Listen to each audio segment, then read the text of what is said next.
What's going on, YouTubers?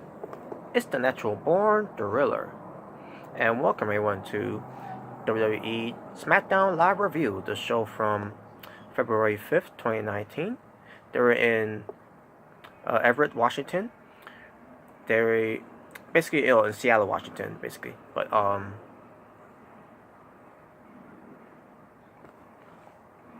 your commentators were Tom Phillips, Byron Sexton, and Corey Graves. So let's get right to it. The show opened up with Charlotte Flair. Ooh, right?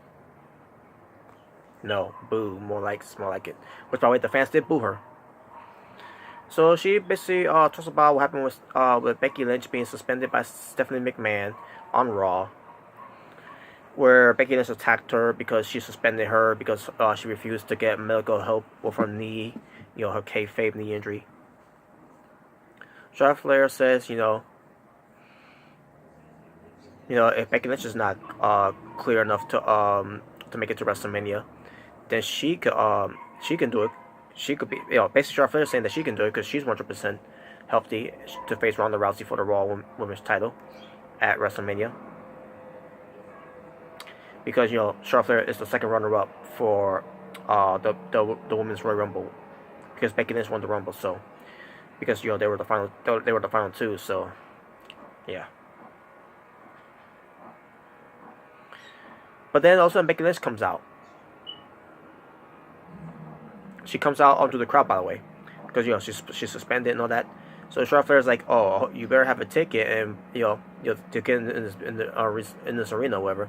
And she's like, "First you stole the catchphrase of a thought, basically, Charlotte Flair saying that, first you stole my dad's catchphrase, Ric Flair, and now you're stealing Roman Reigns' entrance.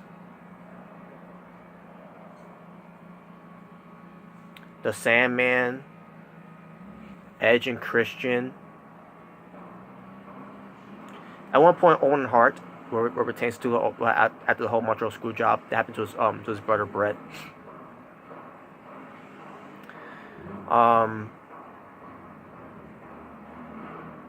R-Truth. I remember R-Truth at one point did that. And by the way, isn't the whole Roman Reigns entrance? It was a Shield entrance thing. And sure, Roman Reigns may have done that too after the Shield broke up, because WWE wanted him to be so he had that Shield stigma in him. But whatever, right? Y'all so stupid for Charlotte Flair to say that too. So we get officials coming out. We get securities coming out because Becky Lynch jumped over the barricade. She gets in the ring. All of a sudden we get Triple H coming out, and Triple H says to Becky Lynch, "You're supposed to be suspended. You're supposed to be at home." And meanwhile, Charlotte Flair is mocking Becky Lynch, of her bad knee and whatever, and she's acting like a child. And Triple H tells Charlotte Flair, basically tells her, this has nothing to do with you. Mind your business and get out. And Charlotte Flair leaves. I'm like, yes, Triple H, good.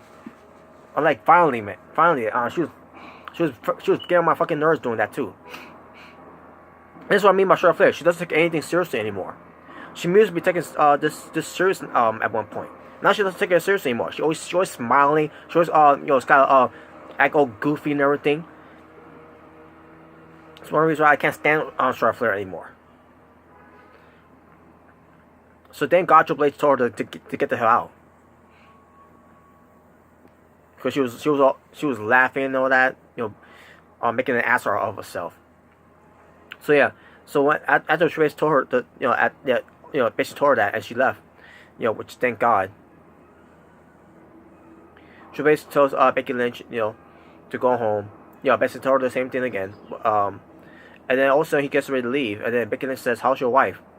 Saying to her, "Is she medically clear?" After she punched her in the face and all that. And then Triple H he goes up to Becky Lynch in the ring, and says to Becky Lynch, basically, he buns this "I'm the man" crap and all that. And then he starts going into his "I'm the game," basically saying to Becky Lynch, you ain't the man, and they says that's a lie, and then he says, Becky Lynch is it's a self-destructive, and then, Becky Lynch is smiling, and then at one point, I try to remember at one point where the fans were saying something, while Triple H just calling this promo. Okay, it didn't happen yet. Okay, now I remember. And then he's like, he's basically looking at Becky Lynch eye to eye and all that.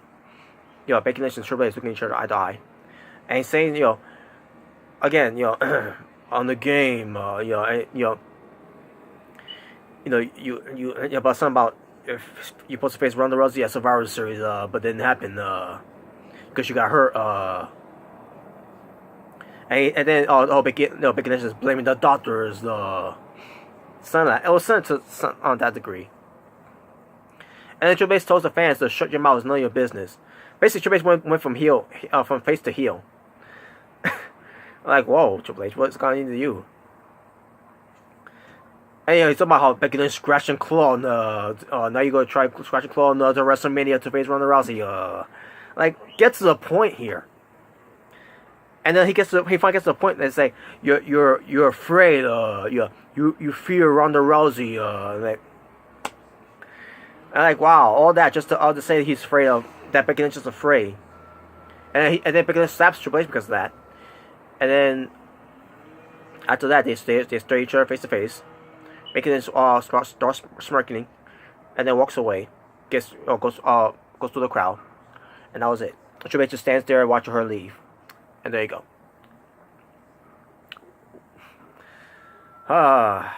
Anyways, and that was the segment.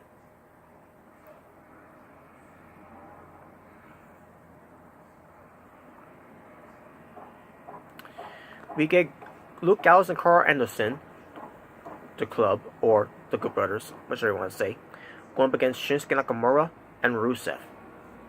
Match itself was decent.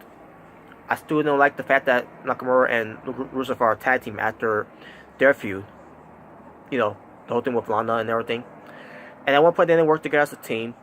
But also they start working a little bit as a team later on. And Lana even was helping Shinsuke get back up on his feet. And then in the end, Rusev and Nakamura won. And now they stand tall as a team. A new team, which I'm not a fan of. Because Shinsuke Nakamura should be not a tag team with Rusev. Not offending. I don't have anything against Rusev. Rusev should be doing something better too as a singles wrestler. But WWE wants to put him as a tag team because they don't know what to do with them as a singles wrestler, which is fucking bullshit. I didn't get to that. That doesn't happen yet. That Bryan ain't happened yet, folks. My apologies. Mustafa Ali, he was backstage talking about, no one expects him to survive against Randy Orton, or to survive at the Chamber. What if they're wrong? What if the Viper goes what if the Viper goes to strike?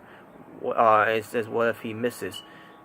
What if he does survive at the Elimination Chamber? And what if he goes to WrestleMania to be WWE champion? And he ends up by saying, what if? Basically, the whole segment promo was, what if? What if you did? What if you lied?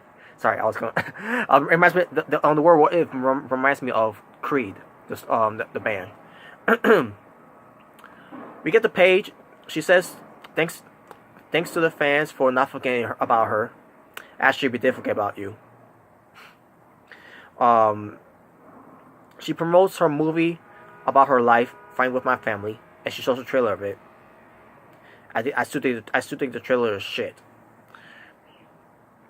The Fighting With My Family, which is produced by WWE Studio, The Rock, Dwayne Johnson, and other productions, meant to say. Yeah, that movie looks like shit, folks. I don't give a fuck. That movie looks like shit. And well, why does it look like shit? Because WWE Studios has something to do with it. And you know how WWE Studios are when it pertains to their shitty movies for this generation.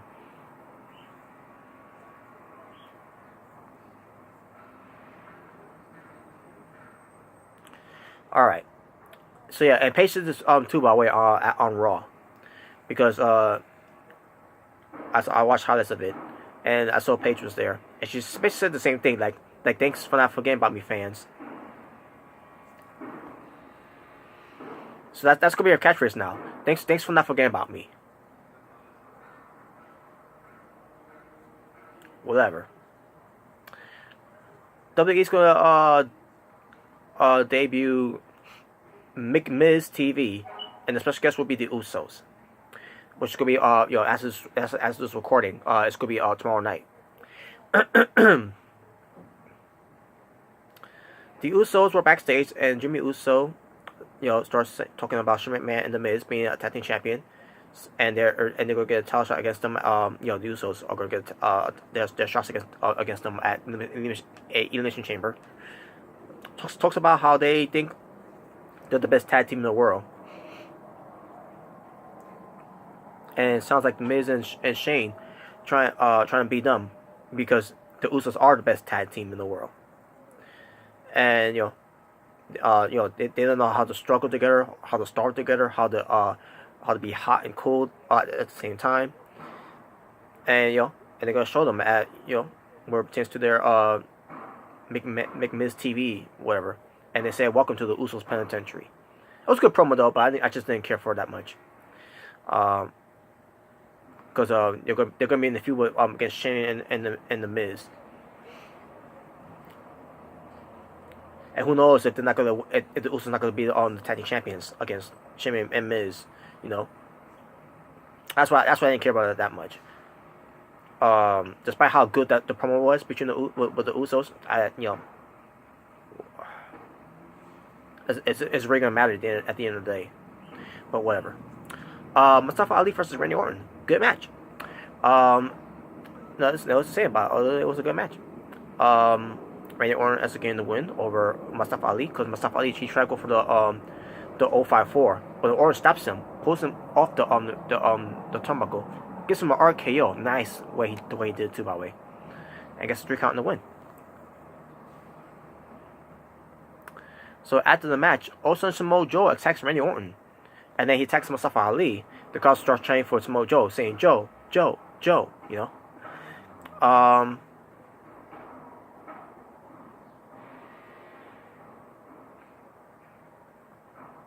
I'm trying to remember if Samoa Joe cuts a promo after this.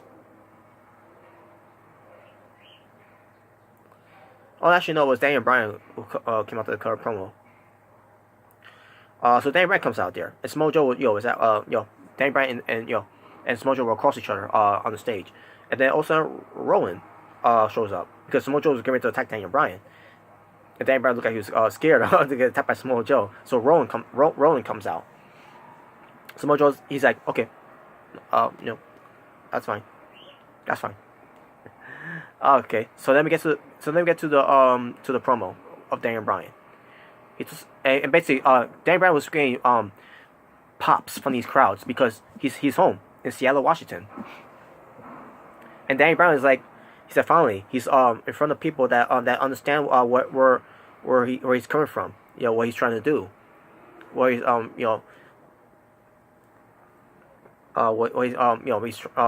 he basically saying he's in front of smart people, and they realize that what he's trying to do to help change the world,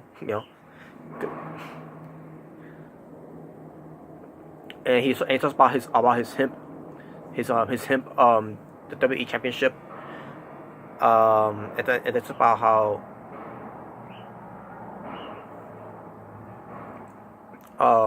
they don't understand how he basically talks about how people how some people don't understand that that crafts behaviors destroys their minds, and also their bodies too, or pertains to basically talk about stuff that they eat and all that. Danny Bryan is doing this to fight a good battle to help make some changes, and the crowds were chanting yes, yes, yes. So basically, the yes movement was back for that one night, because Daniel Bryan was not treated as a heel on that night. He was treated as a babyface because of these crowds. So Rowan took us a promo. about the lifestyle that Daniel Bryan is teaching him. And as he's calling this promo, we get these what chants from these crowds to Rowan. And then Daniel Bryan says, "How dare you people chant what to my good friend Rowan?" This basically that angered Daniel Bryan. I don't blame him that if that angered Daniel Bryan. It angered me too, by the way. He's crowd chanting what to Rowan.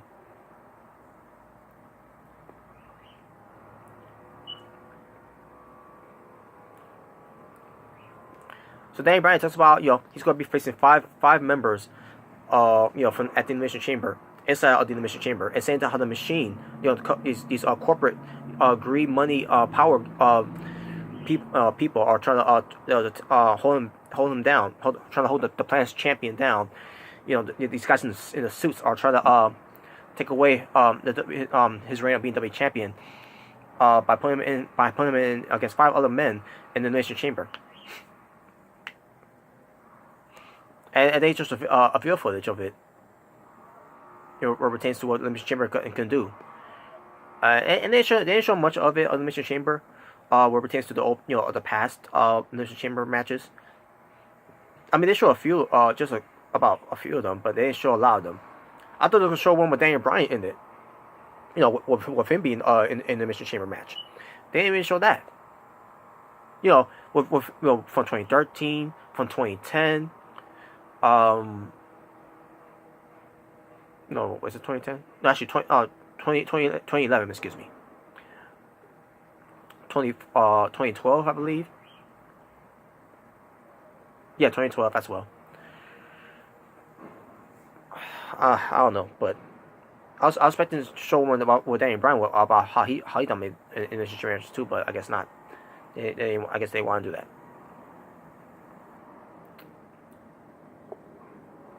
And basically says that AJ Styles, Randy Orton, Mustafa Ali, Samoa Joe, and including his opponent that he's going to be facing, Jeff Hardy, which it was the main event match for SmackDown. These men are looking for to go into the chamber to be champion, but Daniel Bryan is not going to allow that.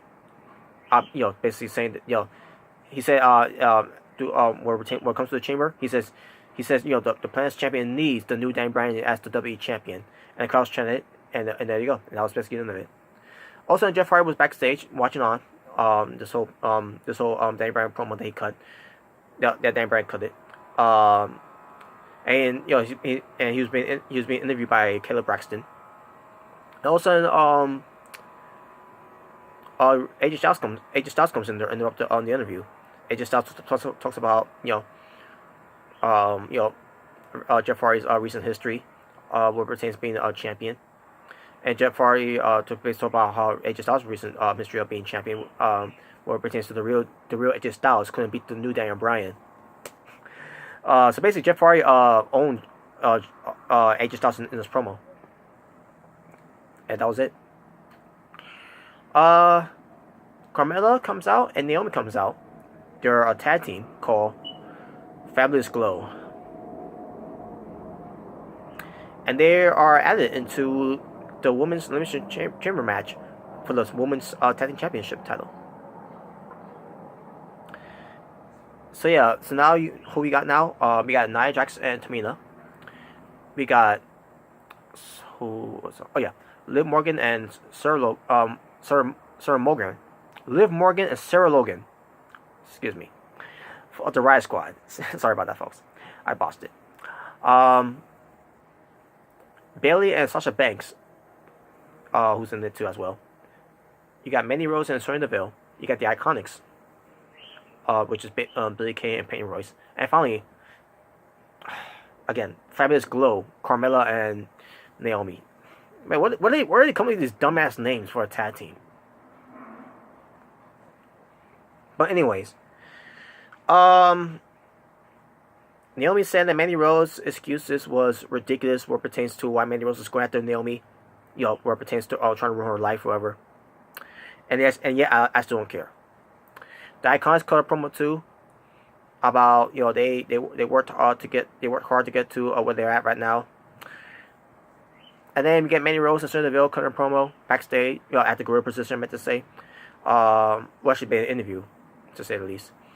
saying how Mandy Rose said that Naomi has not pinned her yet. Whatever.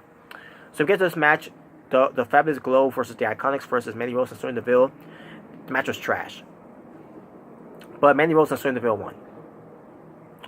Then we get to Andrade Cien Almas. He talks about the legend of Rey Mysterio Jr. Then also Selena Vega comes up and talks about the legend of Rey Mysterio Jr. is a fake, a folk tale, meant to say, excuse me, and said that it's just a myth, best left in books written about the past.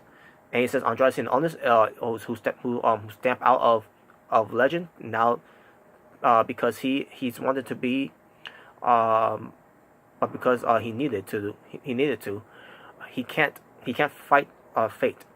The legend of Andrade Cien Almas begins with the Rey Mysterio's end, and basically say that Andrade Cien Almas is the future. WWE does this video package. WWE celebrating Black History Month, what pertains to the showcase to the what pertains to the letter. Basically they showcase the letter of Martin Luther King that was written in Birmingham prison, Birmingham jail. I think I saw Nia Jax in there. I don't remember who else was there. I think I saw Seth Rollins there.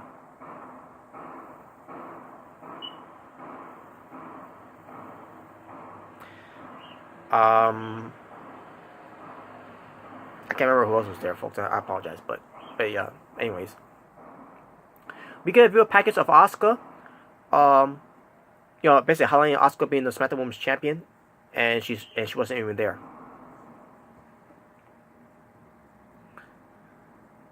Jeff Hardy versus Daniel Bryan, being accompanied by Eric Rowan, or just Rowan. Match itself was pretty good. I thought it was pretty good the way it was. And then it ended by disqualification because Rowan got involved, pulling Jeff Hardy off the steel steps, and the steel crashed on the steel steps. So also Samoa Joe comes out of nowhere and rams Rowan to the ring post, goes after Dan Bryan. Then Randy Orton comes in to a brawl with Samoa Joe. Mustafa Ali runs in for a double missile dropkick to Samoa Joe and Randy Orton. Ali goes for a suicide dive to Joe, but Joe got called him, I meant to say, and slams him on. I'm sorry, Ali hits Joe with a suicide dive, and then Rowan called him with a suicide dive.